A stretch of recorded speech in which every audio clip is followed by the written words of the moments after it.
Hi friends, ഐപ്ലസിന്റെ പുതിയൊരു വീഡിയോയിലേക്ക് സ്വാഗതം. അങ്ങനെ കാത്തിരിപ്പിനൊടുവിൽ നമ്മുടെ NTA UGC നെറ്റ് ഡിസംബർ 2025 പരീക്ഷയുടെ പ്രൊവിഷണൽ ആൻസർ കീ പബ്ലിഷ് ചെയ്തിരിക്കുകയാണ്. അതോടൊപ്പം തന്നെ പരീക്ഷ എഴുതിയ ഉദ്യോഗാർത്ഥികൾക്ക്, കാൻഡിഡേറ്റ്സിന് അവരുടെ റെസ്പോൺസ് ഷീറ്റ് ഡൗൺലോഡ് ചെയ്യാനും അവർ മാർക്ക് ചെയ്ത റെസ്പോൺസസ് എന്തൊക്കെയാണ് എന്നുള്ള കാര്യം ഡൗൺലോഡ് ചെയ്യാനും അതോടൊപ്പം തന്നെ ആൻസർ കീ ചലഞ്ച് ചെയ്യാനുമുള്ള ഓപ്ഷൻ ഉണ്ട് എന്നുള്ളതാണ് നമ്മൾ മനസ്സിലാക്കേണ്ടത്. അപ്പൊ അതിന്റെ ലിങ്ക് ഓൾറെഡി നൽകിയിട്ടുണ്ടോ? നമ്മൾ ഓൾറെഡി വീഡിയോ ചെയ്തിട്ടുണ്ടായിരുന്നു. ഇല്ലെങ്കിൽ ആ ലിങ്കിൽ പോയിട്ട് നമ്മൾ ഈ വീഡിയോയുടെ ഡിസ്ക്രിപ്ഷനിലും ആ ലിങ്ക് നമ്മൾ പ്രൊവൈഡ് ചെയ്യാം. അപ്പൊ അവിടെ ചെന്നിട്ട് നിങ്ങൾ അതുമായി ബന്ധപ്പെട്ട് ആ ലിങ്കിൽ കയറിയിട്ട് ആണ് നമ്മൾ ഇത് ചെയ്യേണ്ടത്. അപ്പൊ അതിന്റെ ഡീറ്റെയിൽഡ് ആയിട്ടുള്ള ഒരു പ്രൊസീജിയർ ആണ് നമ്മളിവിടെ പറയാനായിട്ട് പോകുന്നത്. NTA പബ്ലിക് നോട്ടീസിൽ തന്നെ ഡീറ്റെയിൽഡ് ആയിട്ടുള്ള പ്രൊസീജിയർ കൊടുത്തിട്ടുണ്ട്. അത് നമുക്ക് മുന്നോട്ട് പോകുമ്പോൾ പറയാം. അപ്പോ പബ്ലിക് നോട്ടീസിൽ പറയുന്ന പ്രകാരം 7-ാം തീയതിയാണ് പരീക്ഷ കഴിഞ്ഞത്. അധികം വൈകാതെ തന്നെ 7 ദിവസങ്ങൾക്കുള്ളിൽ തന്നെ പ്രൊവിഷണൽ ആൻസർ കീയും റെസ്പോൺസ് ഷീറ്റ് ഡൗൺലോഡ് ചെയ്യാനുള്ള ഓപ്ഷനും വന്നിരിക്കുകയാണ്.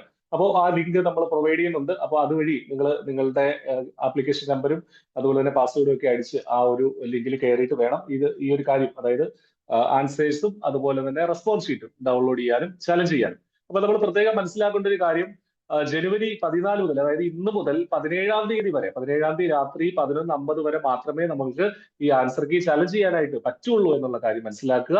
അതുപോലെ തന്നെ റെസ്പോൺസ് ഷീറ്റ് ഡൗൺലോഡ് ചെയ്യാനും ഈ 3 ദിവസങ്ങൾ മാത്രമേ നമുക്ക് പറ്റുള്ളൂ. അപ്പൊ അത് പ്രത്യേകം ശ്രദ്ധിക്കുക. നമുക്ക് ഈ റെസ്പോൺസ് കീ വൺസ് ഡൗൺലോഡ് ചെയ്യാൻ പറ്റിയില്ലെങ്കിൽ പിന്നീട് നമുക്ക് ഡൗൺലോഡ് ചെയ്യാൻ പറ്റില്ല. അപ്പൊ അത് പിന്നീട് നിങ്ങൾക്ക് നിങ്ങളുടെ മാർക്ക് എത്രയാണ്, അല്ലെങ്കിൽ നിങ്ങൾക്ക് ചലഞ്ച് ചെയ്യാനോ അങ്ങനെയുള്ള മറ്റു കാര്യങ്ങൾക്കൊന്നും ഉപയോഗിക്കാനായിട്ട് പറ്റില്ല. അപ്പൊ അതുകൊണ്ട് എത്രയും വേഗം തന്നെ ആൻസർ കീ ഡൗൺലോഡ് ചെയ്യാൻ, I mean response sheet download ചെയ്യാനായിട്ട് ശ്രദ്ധിക്കുക. ഇനി ചലഞ്ച് ചെയ്യണമെങ്കിൽ തീർച്ചയായിട്ടും തെറ്റായിട്ടുള്ള ഉത്തരങ്ങൾ ഇതിൽ കടന്നുകൂടിയിട്ടുണ്ടാവും. അതുകൊണ്ടാണ് ഇതിന്റെ പേര് പ്രൊവിഷണൽ ആൻസർ കീ എന്ന് നമ്മൾ പറയുന്നത്. അപ്പൊ അത് ഉദ്യോഗാർത്ഥികൾ അത് ചലഞ്ച് ചെയ്തെങ്കിൽ മാത്രമേ എന്ത് സംഭവിക്കുള്ളൂ, അത് NTA തിരുത്തുള്ളൂ. അപ്പൊ അങ്ങനെ തിരുത്താൻ വേണ്ടിയിട്ട് അതിനെയാണ് നമ്മൾ ആൻസർ കീ ചലഞ്ച് എന്ന് പറയുക. അതിനുശേഷമാണ് ഫൈനൽ ആൻസർ കീ വരിക. ഫൈനൽ ആൻസർ കീ പബ്ലിഷ് ചെയ്ത ശേഷമാണ് നമ്മുടെ റിസൾട്ട് ഒക്കെ എത്തുക. അപ്പൊ 200 രൂപയാണ് ഒരു ആൻസർ ചലഞ്ച് ചെയ്യുന്നതിന് 200 രൂപയാണ് നമ്മൾ പേ ചെയ്യേണ്ടത്. അത് ഓൺലൈനായിട്ട് നിങ്ങൾക്ക് പ്രോസസ് ചെയ്യാനായിട്ട് സാധിക്കും. ഓക്കെ, ഇനി നമുക്ക് അതിന്റെ ഡീറ്റെയിൽഡ് ആയിട്ടുള്ള പ്രൊസീജിയറിലേക്ക് പോകാം. ഈ ചലഞ്ച് ചെയ്യുന്ന ആൻസർ കീ അവർ വെരിഫൈ ചെയ്ത ശേഷമാണ് അത് അത് തിരുത്തുക എന്നുള്ള കാര്യവും പറഞ്ഞിട്ടുണ്ട്. അപ്പൊ നമ്മൾ ആദ്യം ഈ വെബ്സൈറ്റിൽ ചെല്ലുക. ugcnet.nta.nic.in എന്നുള്ള വെബ്സൈറ്റ് വഴി കയറാം, അല്ലെങ്കിൽ നമ്മൾ പ്രൊവൈഡ് ചെയ്തിരിക്കുന്ന ആ ലിങ്ക് വഴി നിങ്ങൾക്ക് അതിലേക്ക് എത്താം. അവിടെ 2 ഓപ്ഷൻ നിങ്ങൾക്ക് കാണാനായിട്ട് സാധിക്കും. പല കുട്ടികളും നമ്മളോട് സംശയങ്ങൾ ചോദിക്കുന്നുണ്ട്.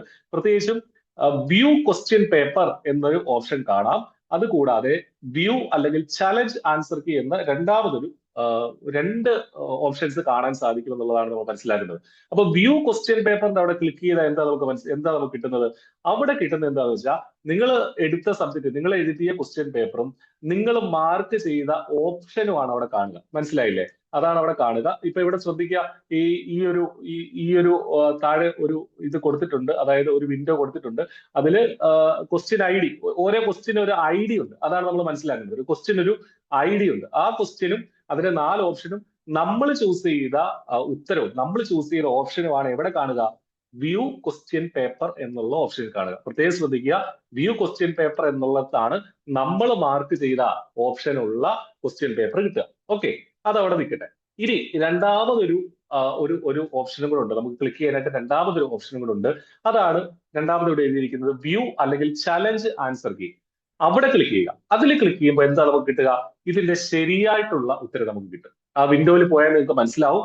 ആ വിൻഡോ നിങ്ങൾക്ക് നിങ്ങളുടെ ലോഗിൻ രജിസ്ട്രേഷൻ വെച്ചിട്ട് നിങ്ങൾ അകത്ത് കയറി നോക്കുക. അപ്പൊ വ്യൂ അല്ലെങ്കിൽ ചലഞ്ച് ആൻസർ കീ എന്നുള്ളിടത്ത് പോയി കഴിഞ്ഞാൽ ഇതിന്റെ കറക്റ്റ് ആയിട്ടുള്ള ഓപ്ഷൻ നിങ്ങൾക്ക് കിട്ടും. ആ കറക്റ്റ് ആയിട്ടുള്ള ഓപ്ഷൻ, അപ്പോ ഈ 2 വിൻഡോയും നോക്കി വേണം, ഈ 2 വിൻഡോയും പാരലി നിങ്ങൾക്ക് 2 ടാബുകളിലായിട്ട് തുറന്നു വെക്കാം. എന്നിട്ട് നിങ്ങൾ മാർക്ക് ചെയ്ത ഉത്തരം ഏത്, എന്നിട്ട് ആ ക്വസ്റ്റ്യൻ ID ശ്രദ്ധിക്കുക. ആ ക്വസ്റ്റ്യൻ ഐഡിക്ക് കറസ്പോണ്ടിങ് ആയിട്ട് ഈ വ്യൂ അല്ലെങ്കിൽ ചലഞ്ച് ആൻസർ കീ എന്നുള്ള ടാബിൽ കൊടുത്തിരിക്കുന്ന കറക്റ്റ് ഉത്തരം ഏത് എന്നുള്ളത് നമുക്ക് അവിടെ മനസ്സിലാവും.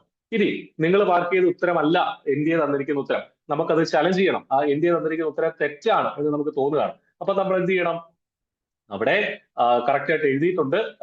ഈ പറഞ്ഞതുപോലെ ID next to the question under the column correct option stand for the correct answer key used by NTA. The dropped questions are highlighted and not for challenge. If you wish to challenge this option, you may use any one or more of the option IDs given in the next 4 columns by clicking the tick box. അതായത് നിങ്ങൾ ആ view അല്ലെങ്കിൽ challenge answer key എന്നുള്ളിടത്ത് click ചെയ്യുമ്പോൾ അവിടെ correct option ഉണ്ടാവും. അതിനുശേഷം 1, 2, 3, 4 none of the above എന്നിങ്ങനെയുള്ള ബോക്സുകളും ഉണ്ടാവും. അപ്പൊ നിങ്ങൾക്ക് ശരിയെന്ന് തോന്നുന്നു, ഇന്ത്യയെ തന്നിട്ടുള്ള ഉത്തരമല്ല ശരി എന്നാണ് നിങ്ങൾക്ക് തോന്നുന്നതെങ്കിൽ ആ നിങ്ങൾക്ക് ശരിയെന്ന് തോന്നുന്ന ഉത്തരം ഏതാണോ അതവിടെ ടിക്ക് ചെയ്ത് കൊടുക്കുക. അതവിടെ ആ സൈഡിൽ കാണുന്ന ബോക്സിൽ ടിക്ക് ചെയ്ത് കൊടുക്കുക. അങ്ങനെ നിങ്ങൾക്ക് തോന്നുന്ന ആൻസർ, നിങ്ങൾ ചലഞ്ച് ചെയ്യണം എന്ന് തോന്നുന്ന ആൻസർ മാത്രം ടിക്ക് ചെയ്ത് കൊടുക്കുക. അങ്ങനെ എല്ലാ ഉത്തരങ്ങളും കംപ്ലീറ്റ് ആൻസർ കീ പരിശോധിച്ച ശേഷം നിങ്ങൾക്ക് എല്ലാ ഉത്തരങ്ങളും ചലഞ്ച് ചെയ്യാനായിട്ട് സാധിക്കും. എന്നിട്ട് സേവ് യുവർ ക്ലെയിംസ് എന്നുള്ളത് നിങ്ങൾക്ക് അവിടെ സേവ് ചെയ്ത് വെക്കുക. അതിനുശേഷം ഏതൊക്കെ ഓപ്ഷൻ ഐഡികൾ, ക്വസ്റ്റ്യൻ ഐഡികളാണ്, ഏതൊക്കെ ക്വസ്റ്റ്യൻസ് ആണ് നിങ്ങൾ ചലഞ്ച് ചെയ്തത് എന്നുള്ളത് നിങ്ങൾക്ക് അവിടെ കാണാൻ സാധിക്കും. ക്വസ്റ്റ്യൻ ഐ ഡി ആണ് ഇതിനകത്ത് ഇമ്പോർട്ടന്റ്, ക്വസ്റ്റ്യൻ ഐഡീസ്.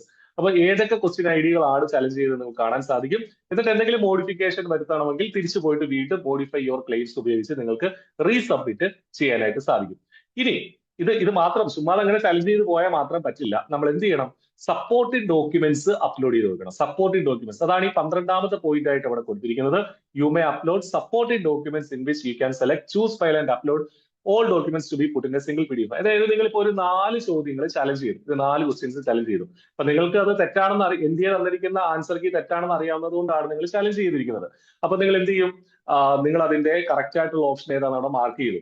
എന്തുകൊണ്ടാണ് നമ്മളത് കറക്റ്റ് ആയിട്ട് പറഞ്ഞത് എന്നുള്ളതുമായി ബന്ധപ്പെട്ട് ഒരു ആധികാരികമായ ഒരു ടെക്സ്റ്റിന്റെ PDF അല്ലെങ്കിൽ അതുമായി ബന്ധപ്പെട്ട എന്തെങ്കിലും ഒരു സ്ക്രീൻഷോട്ടോ ഒക്കെ നിങ്ങൾക്ക് അത് പ്രൊഡ്യൂസ് ചെയ്യണം, അത് അപ്ലോഡ് ചെയ്യണം. അപ്പൊ എന്താ ചെയ്യേണ്ടത്? ഈ 4 ചോദ്യങ്ങളുടെയും നിങ്ങളുടെ തെളിവ് എന്താണ്, ഈ ഇന്ത്യ തന്നിരിക്കുന്ന ഉത്തരം തെറ്റാണെന്നുള്ളതിന്റെ നിങ്ങളുടെ തെളിവ് എന്താണ് എന്നതുമായി ബന്ധപ്പെട്ടുള്ള തെളിവുകൾ ഡോക്യുമെന്റ് ആക്കി നിങ്ങൾ ഒരു വേർഡ് ഫയലിൽ പേസ്റ്റ് ചെയ്ത് അത് PDF ആക്കി കൺവേർട്ട് ചെയ്ത് ഇവിടെ അപ്ലോഡ് ചെയ്യണം. അങ്ങനെ 4 കൂടെ ചേർത്ത് ഒരു PDF മതി. 4 സെപ്പറേറ്റ് PDF വേണ്ട. ഒരു വേർഡ് തുറന്ന് അതിന് ക്വസ്റ്റ്യൻ നമ്പർ, ക്വസ്റ്റ്യൻ ID ഇട്ട് അതിന്റെ നിങ്ങൾ എക്സ്പ്ലനേഷൻ എഴുതി ഈ തെളിവും അവിടെ സ്ക്രീൻഷോട്ടോ എന്തെങ്കിലും എടുത്ത് അല്ലെ ഫോട്ടോ എന്തെങ്കിലും എടുത്ത് അവിടെ പേസ്റ്റ് ചെയ്ത് താഴേക്ക് 4ന്റെ ഒരു ഫയലാക്കി അത് PDF ആക്കി വേണം നിങ്ങൾ അപ്ലോഡ് ചെയ്യാൻ. എന്നിട്ട് save your claims and pay fee എന്ന് കൊടുക്കുക. ഓരോ ചോദ്യത്തിനും 200 രൂപ വെച്ചിട്ട് അടയ്ക്കുക. എന്നിട്ട് അത് സബ്മിറ്റ് ചെയ്യുക. ഇതാണ് ചെയ്യേണ്ടത്. ഇതിന്റെ ഒരു ഏകദേശ പ്രൊസീജിയറും ഇവിടെ തന്നെ ഈ ഒരു പബ്ലിക് നോട്ടീസിൽ കാണാൻ സാധിക്കും. NDA-UGC നെറ്റിൽ click challenge regarding answer key, അതിനുശേഷം അങ്ങനെ പോകാൻ കേട്ടോ. UGCnet.India.nic.in click challenge regarding answer key എന്നുള്ള ആ ലിങ്ക് വഴി നിങ്ങൾക്ക് പോകാനായിട്ട് സാധിക്കും. അവിടെ ലോഗിൻ ചെയ്യുക, ക്വസ്റ്റ്യൻ പേപ്പർ മാർക്ക് ചെയ്യുക. ഈ പറഞ്ഞ വ്യൂ ക്വസ്റ്റ്യൻ പേപ്പറിന്റെ അവിടെ എന്ത് കാണാം? നിങ്ങൾ മാർക്ക് ചെയ്ത ഉത്തരങ്ങൾ കാണാം. അതുപോലെ തന്നെ challenge to view challenge answer key എന്നുള്ളത് എന്ത് കാണാം? ശരിയായിട്ടുള്ള ഓപ്ഷനും ചലഞ്ച് ചെയ്യാനുള്ള, നിങ്ങൾ ചലഞ്ച് ചെയ്യാനുള്ള ബോക്സുകളും അവിടെ കാണാൻ സാധിക്കും. അതിനുശേഷം സപ്പോർട്ടിംഗ് PDF അപ്ലോഡ് ചെയ്യുക, സേവ് യുവർ ക്ലെയിംസ് കൊടുക്കുക, ഫീ പേ ചെയ്യുക, ക്ലെയിംസ് കൊടുക്കുക. അപ്പൊ ഇതാണ് ഇവിടെ നമ്മൾ ചെയ്യേണ്ട കാര്യങ്ങൾ. അപ്പൊ ഇത്രയാണ് നമ്മുടെ ആൻസർ കീ ചലഞ്ച് ചെയ്യാനുള്ള ഓപ്ഷൻസ്. അപ്പൊ ആൻസർ കീ ചലഞ്ച് ചെയ്യാന്നുള്ളത് ഇമ്പോർട്ടന്റ് ആയ ഒരു പ്രൊസീജിയർ തന്നെയാണ്. കാരണം നമ്മൾ വിചാരിക്കും മറ്റാരെങ്കിലും ചലഞ്ച് ചെയ്യുന്നത്, പക്ഷെ അങ്ങനെയല്ല. ചിലപ്പോൾ ആരും ചലഞ്ച് ചെയ്തില്ലെന്നും വരും. അപ്പൊ നമ്മളെ കൊണ്ട് അറിയാവുന്ന രീതിയിൽ അത് ചലഞ്ച് ചെയ്യാനായിട്ട് ശ്രദ്ധിക്കുക. കാരണം 1-2 മാർക്കിനൊക്കെ ആയിരിക്കും ചോദ്യങ്ങൾ പോയാൽ പോലും എന്ത് സംഭവിക്കാം? നമുക്ക് നെറ്റിൽ നിന്ന് അല്ലെങ്കിൽ JRF-ൽ നിന്നൊക്കെ നമുക്ക് ഒരു പക്ഷേ താഴോട്ട് പോയിരിക്കും. അപ്പൊ അതുകൊണ്ട് കൃത്യമായിട്ട് തെറ്റാണെന്ന് നിങ്ങൾക്ക് ഉറപ്പുണ്ടെങ്കിൽ, നിങ്ങൾക്ക് അതിന് സപ്പോർട്ടിംഗ് ഡോക്യുമെന്റ്സ് ഉണ്ടെങ്കിൽ ഉറപ്പായിട്ടും ചാലഞ്ച് ചെയ്യാനായിട്ട് ശ്രദ്ധിക്കുക. I+ ഈ ഒരു ആൻസർ കീ നിങ്ങൾ കൃത്യമായിട്ട് നോക്കിയ ശേഷം I+ന്റെ കോഴ്സിലേക്ക്, നിങ്ങൾക്ക് അടുത്ത സൈക്കിളിലേക്ക്, ജൂണിലേക്കുള്ള കോഴ്സുകൾ ഓൾറെഡി I+ സ്റ്റാർട്ട് ചെയ്തിട്ടുണ്ട്. നിങ്ങൾക്ക് അതിലേക്ക് വരാനായിട്ട് സാധിക്കും.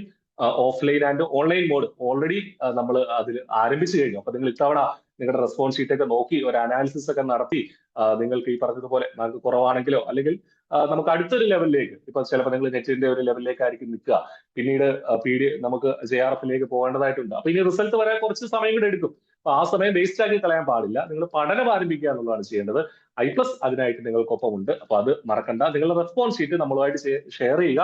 താഴത്തെ ഡിസ്ക്രിപ്ഷനിൽ ഫസ്റ്റ് കമന്റിലുമായിട്ട് റെസ്പോൺസ് ഷീറ്റിന്റെ ലിങ്കുകൾ കൊടുത്തിട്ടുണ്ട്. അതിന് റെസ്പോൺസ് ഷീറ്റ് നമുക്ക് അയക്കാനുള്ള മെയിൽ ഐഡികൾ കൊടുത്തിട്ടുണ്ട്. അതിലേക്ക് ഷെയർ ചെയ്യുക. അങ്ങനെ റെസ്പോൺസ് ഷീറ്റ് വരുന്നവർക്ക് AIM-JRF-ഉം DI മാസ്റ്റർ ക്ലാസ്സും നിങ്ങൾക്ക് ഫ്രീ ആയിട്ട് തന്നെ കിട്ടുന്നതാണ്. അപ്പൊ ആ കാര്യം കൂടെ വീഡിയോടൊപ്പം ഓർപ്പിക്കുകയാണ്. അപ്പോൾ ഒട്ടും വൈകണ്ട, നന്നായിട്ട് ഈ കാര്യങ്ങൾ ശ്രദ്ധിച്ച് ചെയ്യുക. അതിനുശേഷം സമയമെടുത്ത് ചെയ്താൽ മതി. ഇന്ന് നാളെയായിട്ടൊക്കെ ചെയ്താൽ മതി. 17 വരെ സമയമുണ്ട്. അപ്പം കൃത്യമായിട്ട് ചെയ്ത് കാര്യങ്ങൾ മനസ്സിലാക്കി അടുത്ത സൈക്കിളിലേക്ക് അല്ലെങ്കിൽ മുന്നോട്ടുള്ള യാത്ര കുറച്ചുകൂടി സുഗമമാവട്ടെ. All the best. Thank U.